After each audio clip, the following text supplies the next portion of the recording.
I was asked to speak about my father, to tell a story that can bring out who he is as a person. So when I was thinking about it, I was wondering, what story could I really talk about? And I tried to remember the first memory I have of my father, which I'm going to tell you about today. You know, in our house, we're two sets of siblings.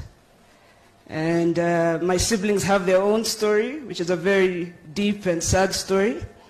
So I will not speak about it today because it's not my story to tell. I remember when I was younger, he was always working.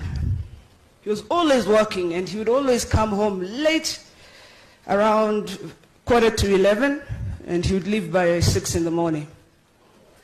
So I remember wanting to wait for him. And Mama would have told me to go to bed at 9 o'clock. And those days I used to share a room with my brother and my sister. And our rooms were facing the gate.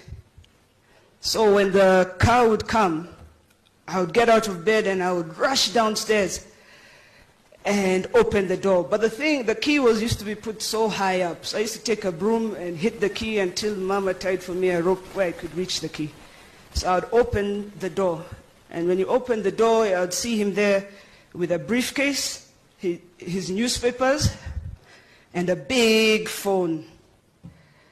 And when you'd see me, he would get so excited. He used to pick me up, he'd put me on his shoulders, and we would go around the sitting room. And he used to sing this nursery rhyme. It was in Dulu, I don't remember the words. But I remember it was about a donkey. And it would go something like that. Then at the end would go, hee-haw, hee-haw, hee-haw. And he used to do that, hee-haw. And we would collapse on the chair. Then he would sit on the chair. I would go down quickly. I'd untie his shoes, take his shoes to the door, take the briefcase to the room with the phone, put it on the charger. I walk into the room. Mama is asking me why I'm still awake. Then I'd run downstairs. We'd watch the 11 o'clock news and see you next time. So next time was not it wasn't today, tomorrow, whatever. It was long periods of time. So one day I asked him, where do you go? Why do you always come so late? What do you do? And he told me, I'm going to show you where I go.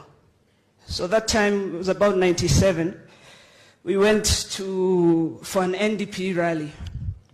And that was the time of Tinga.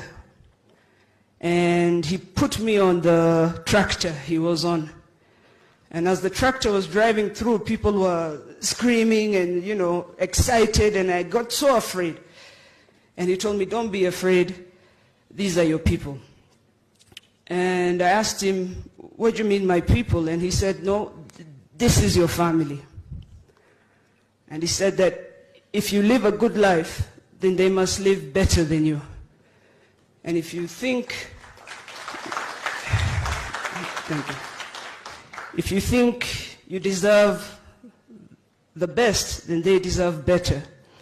And if you walk around thinking you deserve the world, then you must give them the universe. And that story really has always stuck with me. Because it finally made sense where he was, where he's been going. And it really brought out the issue that he's a fighter. So I hope that tells you what sort of person this is. He's a fighter. If you want something, you have to fight for it. I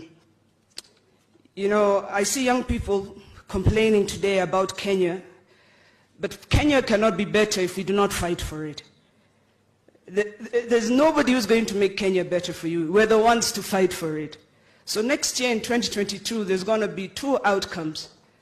Either something very good will happen, or something terribly bad will happen. And so you have to get up and fight against those forces. In life, when we talk about things, there's nobody who's going to give anything to you, okay? Even if somebody comes to the church and gives you 10 million, that doesn't make you a millionaire.